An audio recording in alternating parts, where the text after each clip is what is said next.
Live from WRAL News Headquarters in Raleigh, your number one source for local news. WRAL News, coverage you can count on. It's noon and we're still not above freezing. Plus, it feels even colder than that with the wind chill. I'll show you what to expect for the afternoon and the next couple of days.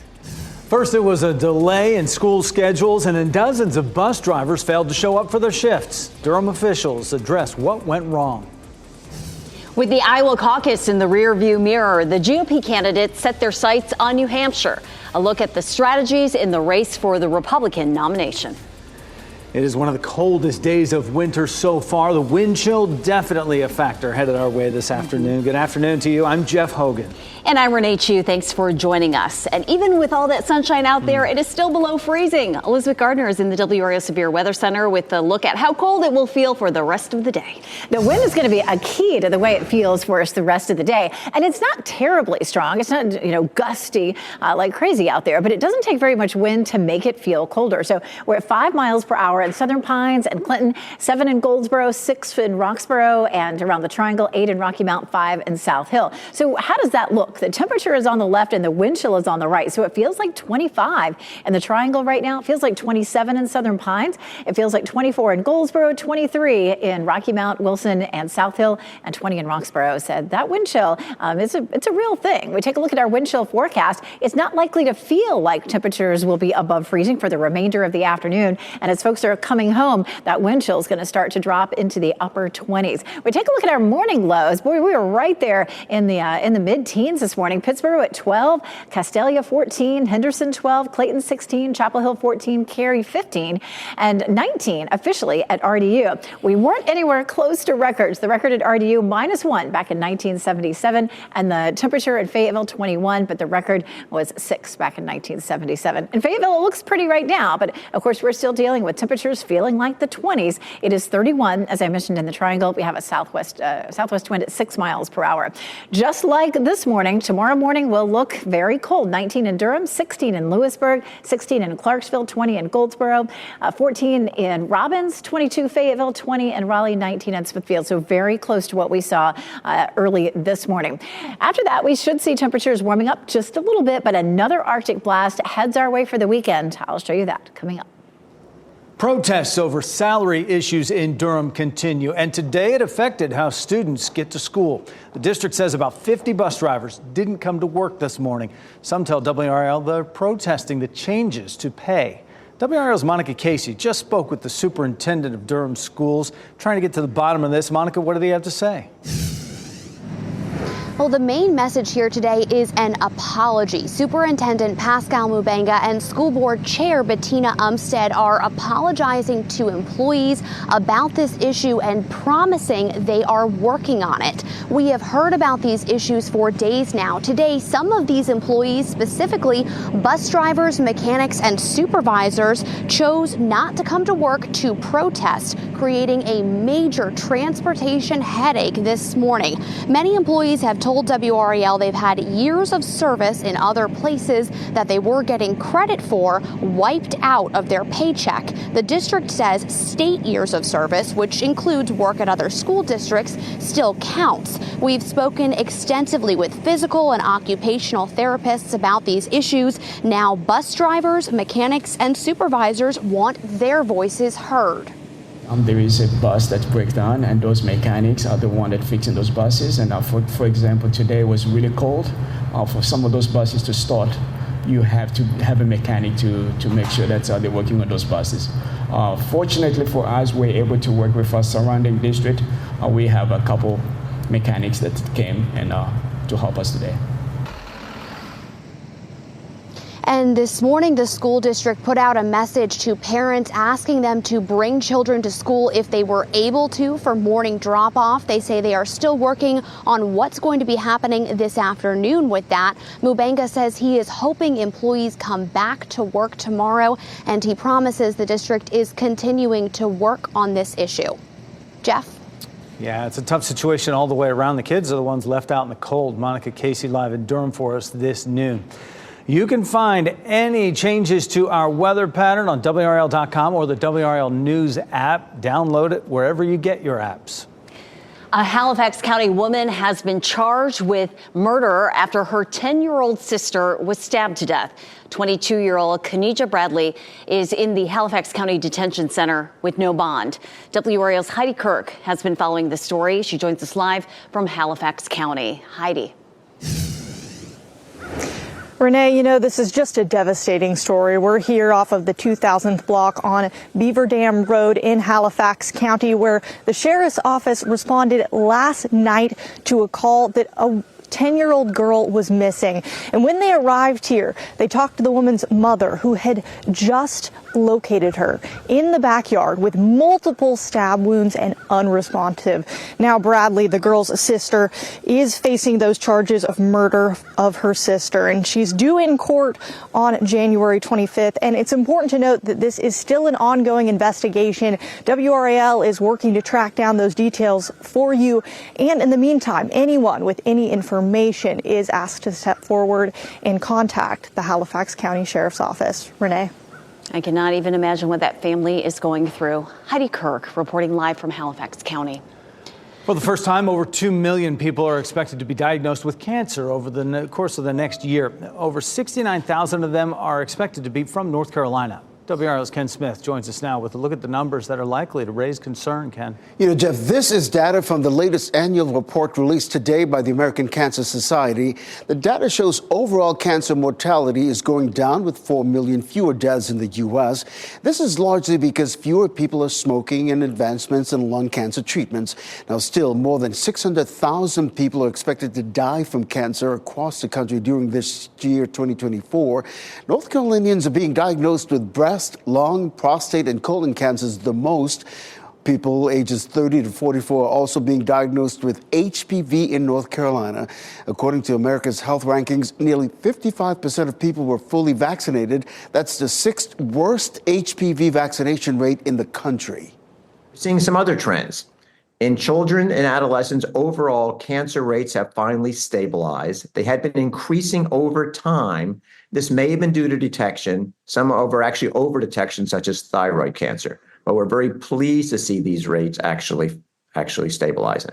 But it's not part of. Well, to lower your risk of certain cancers, Dr. Jahood and other experts say, be sure to keep up with regular health screenings. Now, if you have a known family history of a particular cancer, it's recommended to begin screenings 10 years before the age of your family member was when that person was diagnosed. Of course, getting more exercise and quitting smoking before the age of 30 can also greatly reduce your cancer risks. Jeff. Still a concern, but a little bit of positive news in there with the stabilization. Absolutely. Ken, thanks.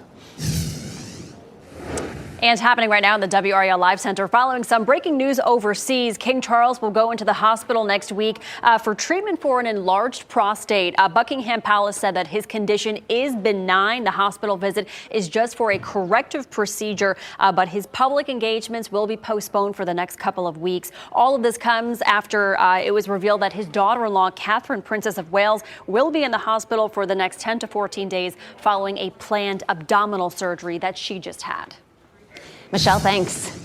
A new school is coming to Durham that will allow students to jumpstart a career in healthcare. Duke Health, Durham Tech, and Durham Public Schools are partnering to start the program.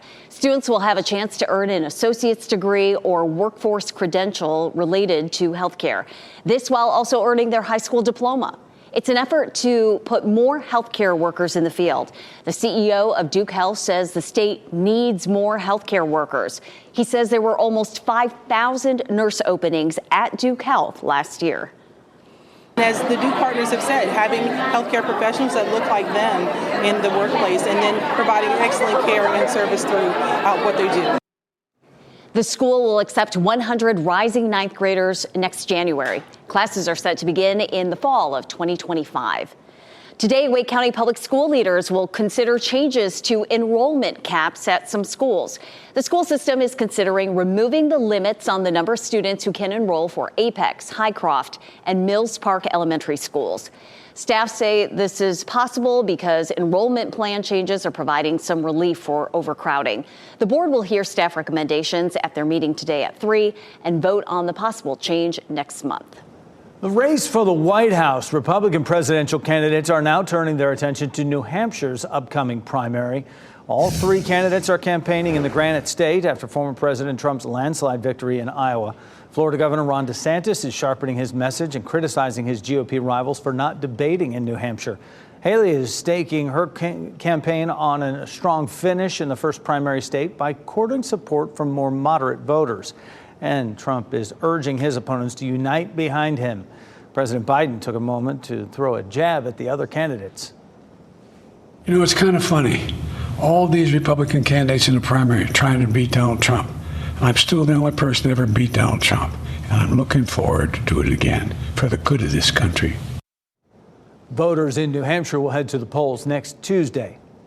Meantime, President Biden is coming to the Triangle tomorrow. According to the White House, the president will discuss the economy, jobs created during his tenure, and his Investing in America agenda. We'll have complete coverage starting at 4:30 a.m. here on WRAL. Next at noon, new charges for the man who admitted to killing 5 people in Colorado in 2022. The hate crimes the Club Q shooter now faces. Also drawing the line on tackle football, the state that wants to ban the game for kids under 12. And coming up at 12:30, the new 911 calls that help explain what was going on when Defense Secretary Lloyd Austin was secretly taken to the hospital. Keep watching WRAL News over the air Channel 34 and Spectrum Channel 1257.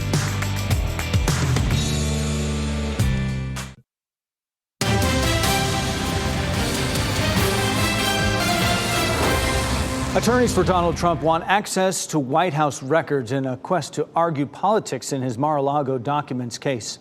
In the filing, attorneys for the former president accused special counsel Jack Smith and his team of partisan election interference. The attorneys also want access to communications between the Biden administration and the Fulton County District Attorney's Office in Georgia, where the former president was indicted for efforts to overturn his 2020 election loss in the state.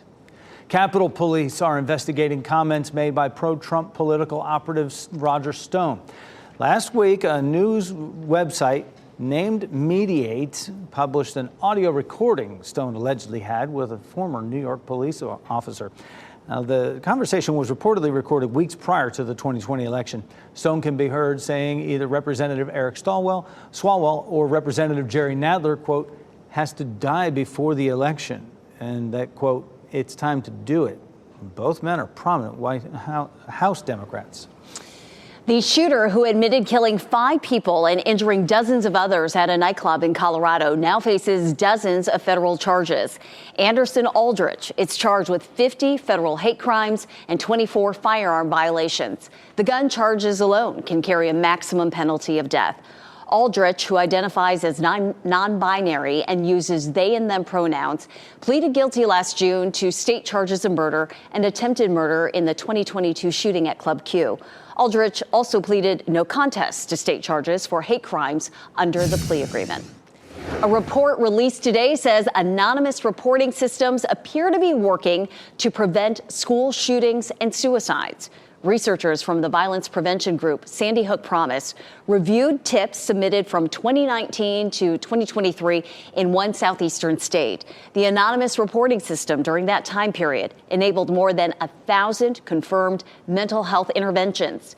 It also led to more than 100 saves. That's where imminent suicides were averted.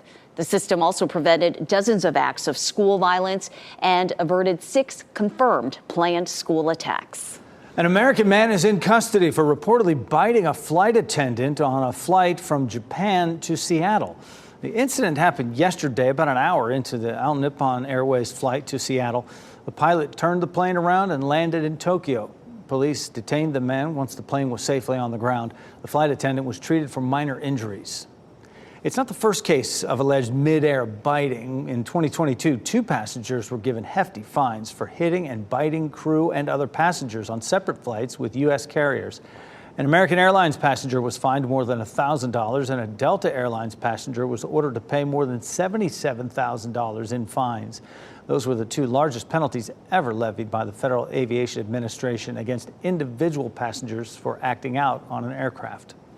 California lawmakers may vote today on a proposed ban on tackle football for children under the age of 12. William LaJeunesse looks at both sides in this legislative line of scrimmage. 1 million children ages 5 and up play tackle football in the U.S. California aims to change that. Kids only have one brain, only have one life, and there's irreversible damage to kids' brains that is totally unnecessary. Assemblyman Kevin McCarty's bill bans tackle football for children under 12 or roughly 7th grade. 5, 6, 7, 8, 11-year-old should not be experiencing hundreds of subconcussive hits to the head on an annual basis when there is an alternative. Supporters, even this former college player, cite the risk. It is a very dangerous and violent sport. There's no ifs, ands, or buts about that. Repetitive head impacts, regardless of impact severity, lay the foundation for brain injury. But football, opponents say, is unfairly singled out. There's been no pressure to limit participation in lacrosse, soccer, or ice hockey, which all have concussion rates similar to youth tackle football. I'm Sam Boyce. I play for Bear River Junior Bruins, and I strongly oppose this bill. Many parents see this as yet another government attack on their rights to decide what's in their child's best interest. They also say the bill robs those in the poorest neighborhoods an opportunity. Youth tackle football is embedded in these communities, and it is the lifeblood, and it serves as a vehicle to education, opportunity, alternatives to some really negative activities. That was William LaJeunesse reporting. California Governor Gavin Newsom vowed to veto the measure if approved. At least 5 other states have tried and failed to pass youth tackle bans, including New York, where one lawmaker has been proposing a ban for the last decade. Such an interesting debate on America's favorite pastime there. Are we coddling or are we protecting children? And as they get, over the years, more information on that, the debate grows as well. Elizabeth Gardner is over in the WRAL Severe Weather Center right now. Beautiful look down Salem Street in Apex. That sunshine, don't be fooled. It looks beautiful, doesn't it? But, you know, we've been talking about these temperatures, and you may have been outside already. I thought I would pull this up because oftentimes there are people walking up and down Salem Street. I thought we'd just, kind of take a gander. There are a few bundled up out there, moving along just fine, looking like there's nothing going on, and looking at temperatures at below freezing still. Our dew point is 7. That just means it's a very dry air mass. So it was nice to see our temperatures fall or our dew points fall so quickly last night. Our air mass dried out fast, so we did not have any lingering water as our temperatures got so cold overnight last night. We're looking at temperatures climbing on up to around 41 this afternoon. That's a solid 10 degrees from where we are right now. So that might be pushing it. We may end up somewhere in the mid to upper 30s for at least parts of the viewing area. But of course, the big thing is the wind chill, and it does still feel like 25 in Durham and Raleigh. It feels like 32 in Fayetteville, which it is right now. It feels like 27 in Southern Pines and Clinton. It feels like 24 in Goldsboro, 23 Rocky Mount and South Hill, and 21 in Roxborough. So it still feels very cold out there, even with all that sunshine. It's that wind. This is something that we have not seen in a while. Harry, our security guard, took this picture of the Fountain Mountain. And you may not even know what I'm talking about because I don't think we've had a Fountain Mountain maybe in a couple of years. But this is a long-standing tradition with our fountain here at WRAL. A long time ago, about 20 years ago, we had a giant fountain out front, and it would make just mounds over people's heads. This one doesn't typically create quite as big of a mountain, but there it is, the mountain of ice, and we might see that mountain of ice all the way into early next week. Again, a look at our morning lows. We were mostly right there in the mid-teens from Pittsburgh all the way down toward Cary. I wanted to check in on our wind chills, too. We dropped down to Southern Pines, 9 degrees in Southern Pines, 9 in Rocky Mount, and 8 in Roxborough. It felt like 11 this morning in RDU and 12 in Fayetteville this morning from time to time as that wind was really picking up. So it was bitter out there this morning. So our afternoon high, we might get up to 41 for this afternoon, 41 in Durham, 44 in Fayetteville. We may end up keeping it a little bit cooler than that. We're just struggling to warm up very much. The purple area here is, of course, wind or temperatures that are well below normal. We see temperatures moderating just a little bit, and then on Saturday, we see another Arctic blast blowing into our viewing area with temperatures well below normal. Normal low is 32. We're looking at 20 and 23 tomorrow morning, looking at 20 on Saturday, 17 Sunday, and 22 on Monday. So we're not really going to warm things up anytime soon. Saturday morning looking at a low of 20, but it's likely to feel like 11. Sunday morning, 17, feeling like 5. But Sunday afternoon, we begin to see a little bit of moderation. In between, we have the potential for some rain on Thursday night. The big question is, are we going to see this ending as any snow? I'll show you what the models are looking like coming up in just a few minutes. Elizabeth, thanks. Consumer Reports research shows more shoppers used buy now, pay later to pay for holiday gifts. Now that it's January, those payments are due. Today on your news at 4, 5 on your side explains what to know to keep your credit and wallet in check. Then at 5, WRAL Fayetteville reporter Gilbert Bays is catching up with the animal shelter caring for puppies left on their doorstep with an emotional note. The efforts to find the homeless man who saved their lives and the community's reaction. Well, still ahead this noon, it's been 3 months since the government resumed student loan repayments, but some people say they're not going to pay. Why analysts say the protest is not the way to go. And Disney Plus is joining forces with Apple to give people an immersive entertainment experience right in the comfort of their home. The equipment that will make it possible. The bitter winter elements can be brutal on the body, but is there any truth that you can catch a cold if not properly dressed outside? Jason Howland spoke with the doctor who explains why colds and other viruses are more common in the winter months. When your parents told you to put on a coat before you go outside or you'll catch cold, there's a small kernel of truth to that. If you're a little bit colder outside, your body's immune system may just drop a little bit because it's spending extra effort to keep you warm. That's not with everybody, but in some cases it may predispose you from a cold. But Mayo Clinic's Dr. Jesse Bracamonte says the cold weather itself doesn't cause the common cold. However, as winter temps dip down, the chances of spreading a respiratory virus go up because more time is spent indoors with others. When it's cold outside, typically people gather around the fireplace or around your home. Therefore, if people are sick, you're more likely to be in close proximity to someone who is ill, thus catch the cold. He says if you do catch a cold or one of the common viruses that cause the common cold, it's important to remember that it's a virus in most cases, not a bacterial infection, so antibiotics usually don't help. Staying hydrated, getting plenty of rest, and eating healthy are all important. We call it supportive management. Time, rest, chicken soup, and just staying away from others is usually the best medicine. That was Jason Howland reporting. Amazon is testing an AI tool that lets shoppers ask questions about specific products. The feature could help customers avoid having to scroll through pages of reviews or read through a listing to find the information they want. Amazon says it's been experimenting with AI to summarize reviews and to help sellers with tools such as AI-generated images for ads. Some student loan borrowers are refusing to make payments to try to force the government to cancel their debt. A recent survey revealed about 25% of people with federal student loans say they have yet to pay their bills since payments resumed in October. 44% of the holdouts believe their protest will lead to some loan debt to be canceled. Financial experts warn against missing payments for any reason. Several banks are preparing to challenge new overdraft fee rules proposed by the Biden administration. The Consumer Financial Protection Bureau is expected to announce a proposal that could limit when banks can charge an overdraft fee.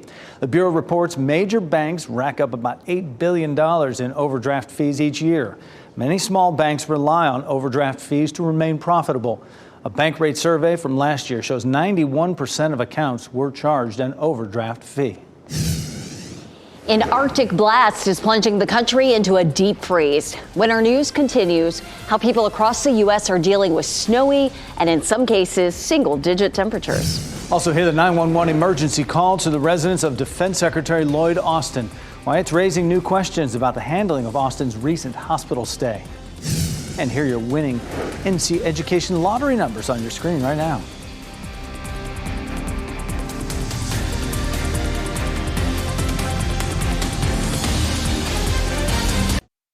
Shot in 4K ultra high definition. Your number one source for local news. WRAL News. Coverage you can count on. Welcome back. It's a reminder that bears repeating. Bundle up if you have to go outdoors. A major deep freeze stretching coast to coast has tens of millions under winter weather advisories. And this morning we experienced the coldest temperatures this winter. Brandy Campbell shows us how people across the country are dealing with this Arctic blast. It's always kind of special in winter, but today and yesterday and the day before, particularly dramatic. The snow has mostly ended, and now here comes the deep freeze. It's so cold, almost 100 million Americans are now in a winter weather alert. Temperatures plunging across the country, with some locations seeing record lows. But here in the South, folks aren't used to seeing this type of weather, and some families are out and about making the best of it. What's your favorite part about it?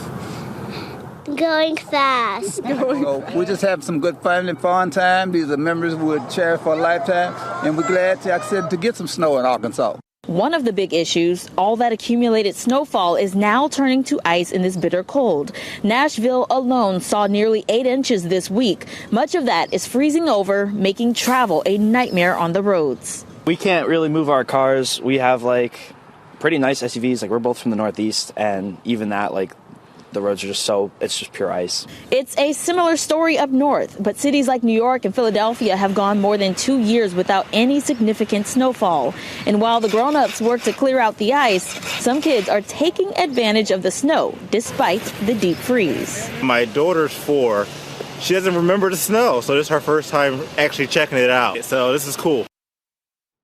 Brandy Campbell reporting, and with below freezing temperatures on the way, the SPCA of Wake County is urging pet owners to take some simple steps to protect your pets against frostbite and hypothermia. Bring them inside if possible, provide fresh water for them. Licking frozen water is not enough to keep a pet hydrated. Wipe off paws after taking your pet out for a walk. And before starting your car, tap or knock on the hood to scare off any animals that may be seeking shelter around a warm engine. President Joe Biden will be in the Triangle tomorrow. The visit comes as the 2024 elections heat up. WRAL state government reporter Will Dorn is here now to talk to us about the president's visit. Will, what do we know so far? So Biden is coming to talk about the thing that's on the top of a lot of people's minds, the economy. He has tried branding his economic efforts with a positive spin, calling it Bidenomics. And that's what he plans to talk about, as well as what he calls his Investing in America agenda. And the economy is always one of the biggest issues for voters. How are people feeling about Biden's record on this? Well, people's feelings are mixed, as you might expect, and it's looking like 2024 is going to be a rematch of Trump and Biden. So if you compare their 2 terms in office, inflation was lower under Trump, but job creation was lower too. The economy has added 14 million new jobs since Biden took office. That's significantly more than under Trump. So expect Biden to highlight that tomorrow, especially since we know Republicans plan to make inflation one of the key issues this year, maybe even the main thing that they campaign on. So when Democrats use the term Bidenomics, are they talking about job creation? Yeah, that's part of it. It's a few things. He's also had a big focus on infrastructure, on trying to address climate change. In the first few years in office, he pushed Congress to approve major spending on fixing bridges, building roads and rail lines, and funding renewable energy. So the aim is to improve local communities as well as to create new jobs. And what do we know at this point? Is that working? Well, the numbers don't lie about job creation in the last few years. It's booming, but critics say that that's also part of the reason why we've seen some high inflation. And we'll expect to probably hear more about that from Republicans tomorrow when they give their rebuttal to his remarks here. Each side having vastly different views on how the economy is going right now. Will Dorn, thank you so much, and stay tuned for more on the president's visit to the Triangle region tomorrow. For coverage of the visit, go to WRAL.com. A newly released 911 call is shedding some light on the secret hospitalization of Defense Secretary Lloyd Austin. The Pentagon previously said Austin was taken to the hospital for complications following a surgery to treat prostate cancer, which he had about 2 weeks earlier. Doctors at Walter Reed say Secretary Austin was first diagnosed in early December. The 911 call is now adding to questions about why President Biden was not informed of that diagnosis for a month.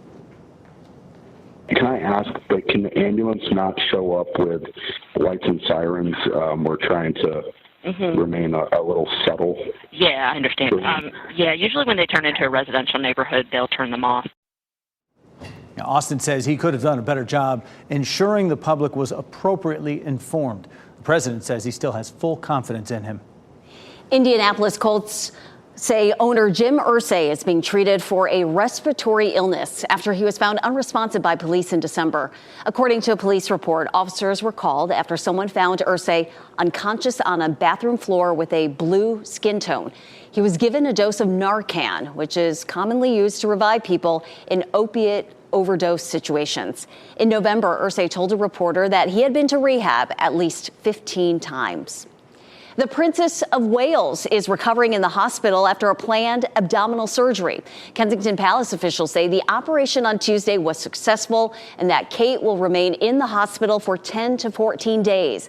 The palace confirmed that her condition was non-cancerous, but did not provide any other details. The princess is not expected to return to her royal duties until after Easter, which falls on March 31st this year. Kate turned 42 earlier this month. Aldi goes all in and becomes the first grocery chain to eliminate plastic shopping bags. How much plastic that'll save a year? And it's T-minus 4.5 hours until a new crew heads to the International Space Station. What makes them a first and what they'll be doing once they're up there.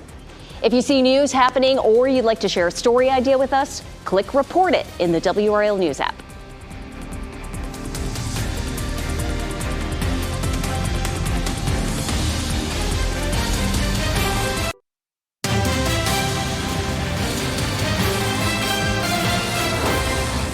Get this, our teacher of the week says she was a terrible student, and that has made her a better teacher. WRAL's Brian Schrader pays a visit to Roxborough to honor a social studies teacher who loves her students.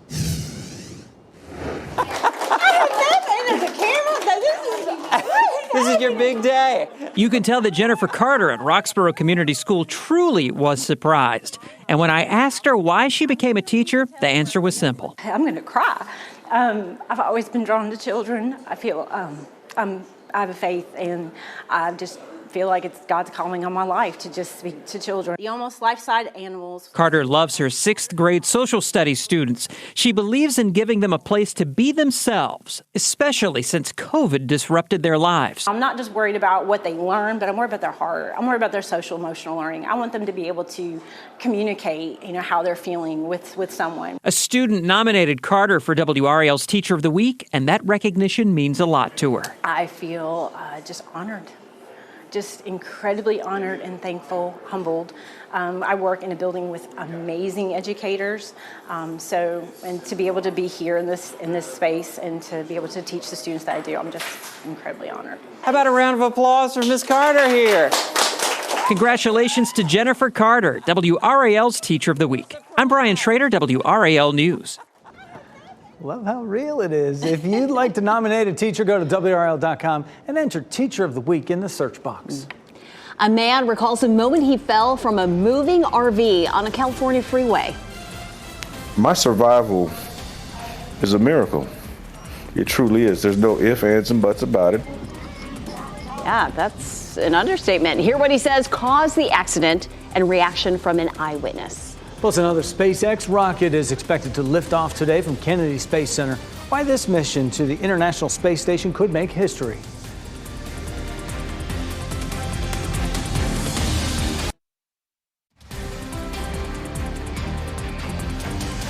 That is blue skies right there over North Hills, and it is chilly with a wind chill also taking effect this afternoon, and another Arctic blast coming a little bit later this week. You're watching WRAL News, available on YouTube TV and the WRAL app on your TV or streaming device. San Francisco International Airport will be renamed for the late U.S. Senator Dianne Feinstein. The city's airport commission voted unanimously for the change. Former Mayor Willie Brown called Feinstein an ambassador for the city. She worked her way up from Board of Supervisors to the city's mayor before being elected U.S. Senator in 1992. She died in September at the age of 90. In just a few hours, a crew of 4 private astronauts is expected to launch to the International Space Station. Liftoff of the SpaceX Dragon is scheduled for 5:11 today from Kennedy Space Center. This marks the 3rd mission carrying private astronauts to ISS, but it's the first with an all-European crew. The astronauts hail from Spain, Italy, Turkey, and Sweden. The team will spend up to 2 weeks in orbit conducting microgravity research and technical demonstrations.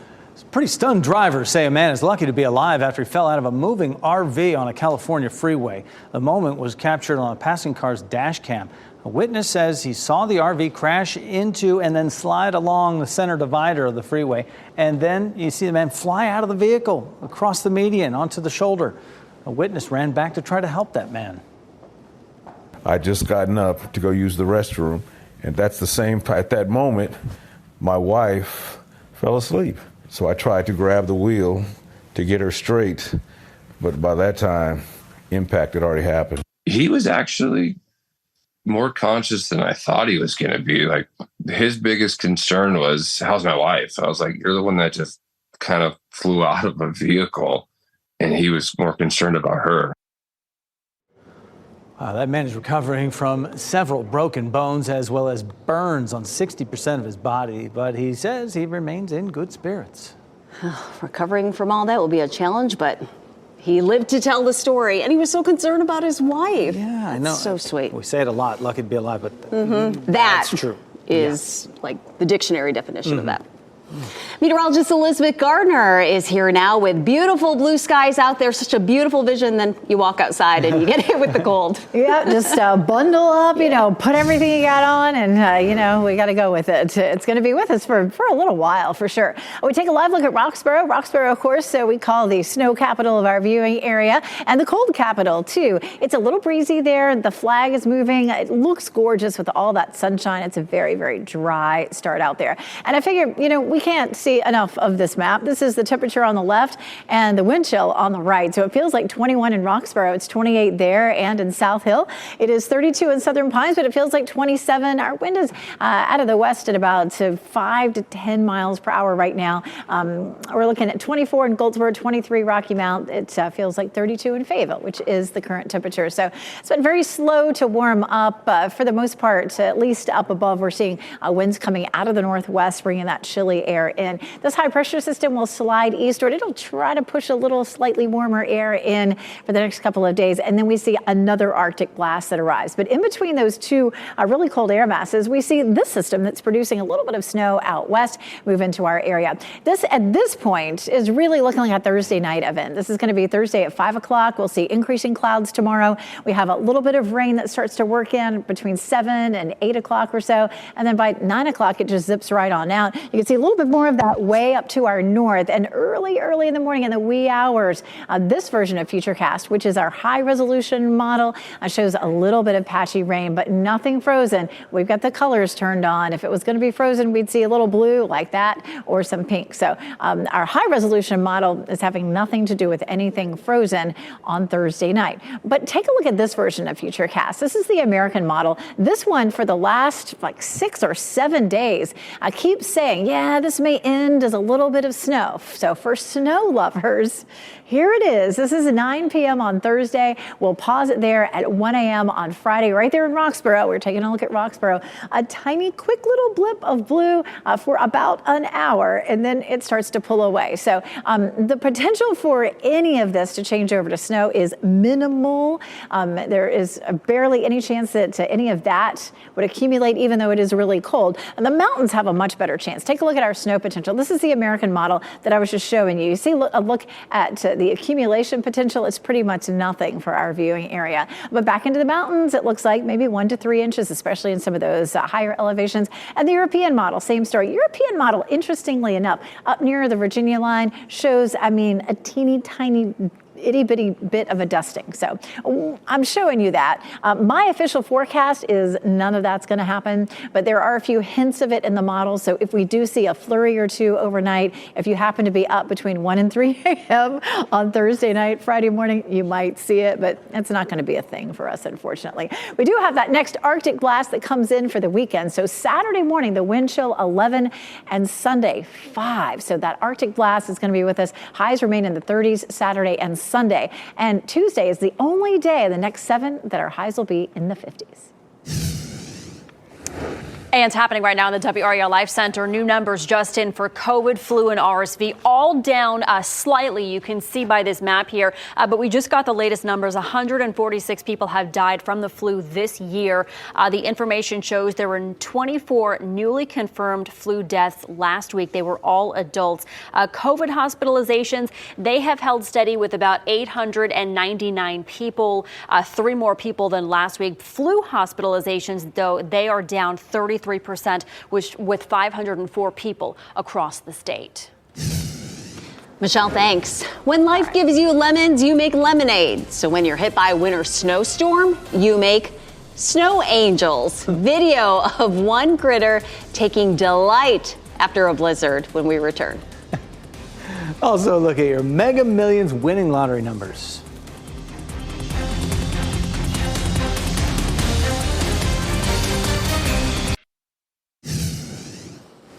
As we wrap things up, here's a look at a few of the headlines we're following today.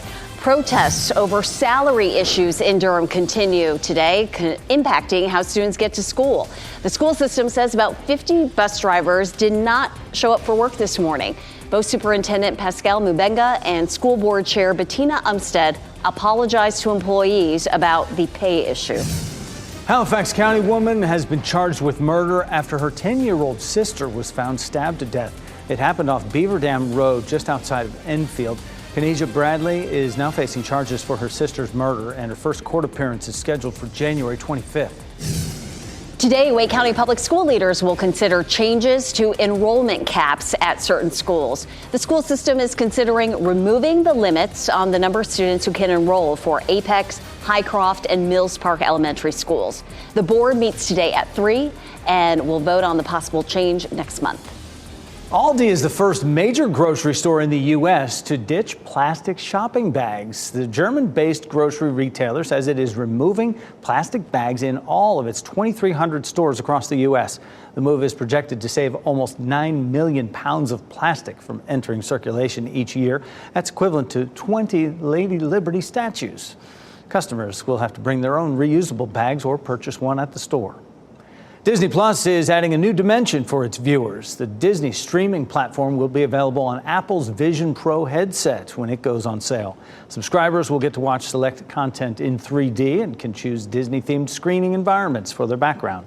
Apple says the movies can also be rented through its Apple TV app. Customers who already own the movies can access the 3D versions without an extra charge. The weekend forecast is perfect for watching the NFL playoffs on WRAL and Fox 50. When it's cold outside, watch football inside your house. Saturday night at 8, the San Francisco 49ers host the Green Bay Packers in the NFC divisional round. That game airs on Fox 50. Then on Sunday at 3, the Tampa Bay Buccaneers travel to Detroit to play the Lions. That game will air right here on WRAL. Based on this video, we can tell you that this little creature definitely is not part of Brian Schrader's Anti-Snow League. This is video from Tennessee of an otter playing in the snow after Sunday's blizzard. The critter was so excited. It was all caught on surveillance video. You can see it just rolling around there, catching snowflakes, and then running through the flurries. So fun. Just performing there on camera. Our pet of the day can be a little shy at first, but once she warms up to you, she'll be up for brushing sessions and belly rubs. This is Molly, and when she came to Cat Angels, she immediately gave birth to 4 kittens. They're grown up and searching for their own forever homes, and Molly is ready for hers as well. She dislikes loud noises, but loves treats, wet food, and snuggling with her BFF, Rusty, who she'd love to find a home with. If you'd like to meet her in person, just fill out an application on the Cat Angels website. All right, I guess it's time for us to bundle up, layer up, and head outside. True. NBC News Daily is next on WRAL. Your next local news update in 30 minutes. You can get breaking news updates anytime with our WRAL News app. Stay warm out there. Have a good one.